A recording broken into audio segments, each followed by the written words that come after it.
Ano ang gagawin mo kung hindi ka gusto ng iyong biyenang babae at siya pa ang gumagawa na paraan para hiwalayan ka ng kanyang anak?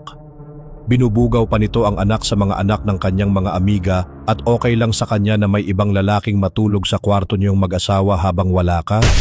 Ang masakit ay tila okay lang din ito sa iyong misis na tila wala na ding amor sa iyo. Ito ang mismong nangyari sa kababayan nating si Elmer, isang construction worker sa kanyang asawa na nagtatrabaho sa bangko. Ating alamin ang kabuuan ng kwento. Buwan ng Disyembre taong 2015, tahimik ang paligid habang salusalong kumakain ng hapunan ang isang pamilya sa Cainta Rizal. Si Elmer ay nakayukot hindi makatingin ng diretsyo, lalo na sa biyenan nitong si Edita na una pa lamang ay malayo na talaga ang loob sa kaniya. Si Elmer ay isang construction worker at doon niya nakilala si Maris na empleyado sa bangko sa Pasig. Nang mga sandaling sila ay nagre-remodel ng brand, nagtagpo sila sa hindi inaasahang pagkakataon. Mabait na tao si Elmer na bagaman high school lamang ang natapos nito ay maituturing naman siyang maabilidad at maraming kayang gawin. Nanligaw siya sa alam niyang pamamaraan at sa paglipas ng mga buwan ay nahulog din sa kaniya si Maris at kalaunan ay nagpakasal. Nagsimula silang mangarap at naghanap ng mas maayos na trabaho si Elmer. Pumasok siyang technician sa isang cellphone repair shop at nagsumikap. Noong una ay naging maayos ang kanilang pagsasama, ngunit nagbago ang takbo ng lahat nang ipilit ni Maris na manirahan muna sila sa tirahan ng kaniyang ina. Ayon kay Maris, wala nang kasama sa bahay ang kaniyang ina at sa paniniwala niya ay responsibilidad niyang alagaan ito. Sa una ay nagtimpi si Elmer at tiniis niya ang lahat sa kabila ng mga pasaring ni Edita at pagsasabi nito ng pabigat. Minsan ay sinasabi rin ni Edita na sinayang lamang ni Maris ang magandang kinabukasan nito. Madalas ding siraan ni Edita si Elmer, maging sa mga kapitbahay at kumari nito. Sa kabilang banda, si Maris ay nanatiling tikom ang bibig batid man nitong mali ang ginagawa ng kaniyang ina. Sa paglipas ng mga araw, lumiliit ang tingin ni Elmer sa kaniyang sarili at sa paglipas ng mga buwan, mas lumalim ang pakiramdam niya na hindi na siya bahagi ng isang tahanan. Ngunit tinanggap niya itong lahat sa ngalan ng pagmamahal niya kay Maris na kaniyang asawa. Sa kabila ng kaniyang pagmamahal kay Maris, di lingid sa kaniyang kaalaman na inilalapit pala ito ng ina sa lalaking sa tingin ni Edita ay mas may direksyon. Isa rito si Kenneth Ducusin na anak ng kaniyang kumare na nakapagtapos ng pag-aaral at may mga ari-arian. Noong una ay hindi sang-ayon si Maris, ngunit sa paglipas ng panahon ay nagkamabutihan na rin si Kenneth at Maris. Ang mga ito ay hindi alam ni Elmer. Nagbago ang lahat nung nagsimulang lumamig ang pakikitungo ni Maris kay Elmer, na sa kabila ng paggawa ng paraan ni Elmer na makausap ang asawa, tila balewala na lamang ito.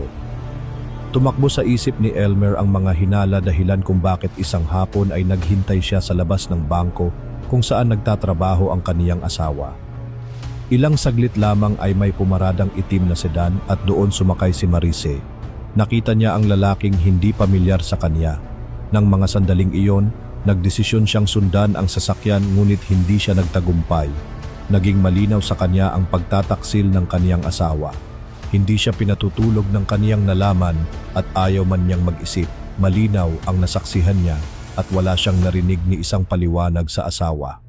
Tinangkan niyang komprontahin si Maris, ngunit tila kasalanan pa niya kung bakit ito nagtaksil dahil di umano sa kakulangan sa ambisyon at sa maraming bagay at tuluyan na rin itong tumalikod sa kaniya. Naging lantaran na ang pagtataksil ni Maris.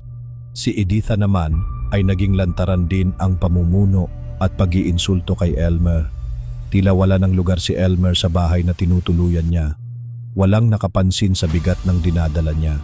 Nagtangka rin siyang kausapin si Maris upang ayusin kung ano pa ang maaaring ayusin.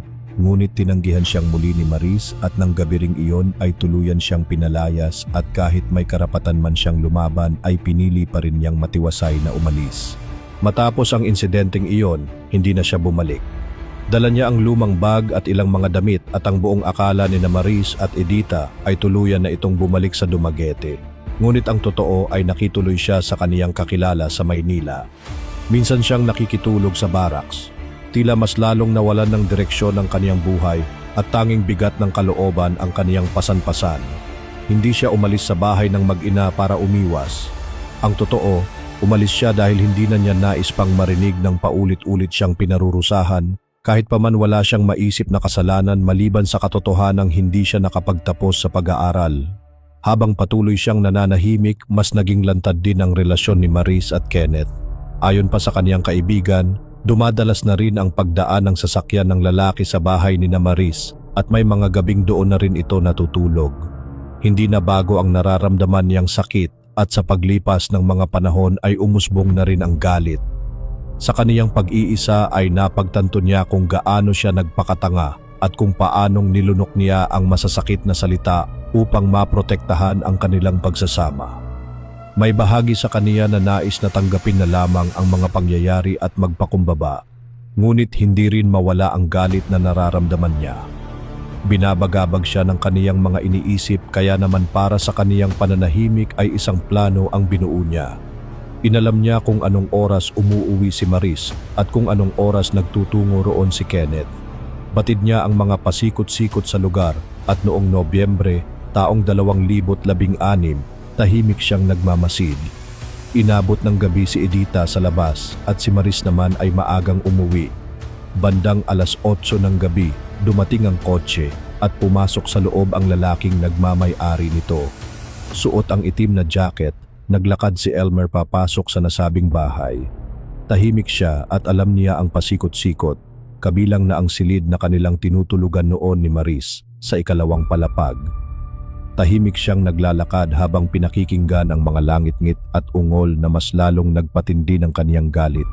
Nang buksan niya ang pinto ng silid, nasaksihan niya ang 2 taong nakahiga at magkatabi habang parehas na walang saplot at ginagawa ang isang bagay na nakasusuklam. Hindi siya namalayan ng 2 at sa gitna ng gabi, ang lahat ng pagtitiis ni Elmer ay sumabog. Gamit ang patalim na nakuha niya sa kusina ay agad siyang sumugod. Dinig ang sigawan. Tinangkamang lumaban ni Kenneth ay wala itong nagawa dahil sa matinding galit na kumakawala kay Elmer. Nagpatuloy ang sigawan hanggang sa unti-unting tumahimik ang lugar. Sa kabilang banda, 10:00 ng gabi nang makauwi si Edita sa nasabing bahay. Nadatnan niya ang mga kapitbahay na nagbubulungan, pati na rin ang ilang pulis at opisyal ng barangay. Labis ang kaba niya at tuluyang nanghina ang kaniyang tuhod nang malaman niyang wala na si Maris at si Kenneth. Hindi matanggap ni Edita ang nangyari. Sa kabilang banda, si Elmer naman ay sumuko sa pulisya at sinalaysay ang lahat ng naranasan niya. Ang pangiinsulto, panglalait at pagtataksil. Ikinulong siya pansamantala at sa tulong ng abogado mula sa murder ay ibinaba sa kasong crime of passion ang parusa sa kaniya. Hindi siya nakulong ngunit hindi na siya maaari pang makalapit sa kainta. Si Edita naman ay naiwang mag-isa at hindi matanggap ang mga naganap kabilang na ang pagtulak nito kay Elmer na naging dahilan ng pagkawala ni Maris.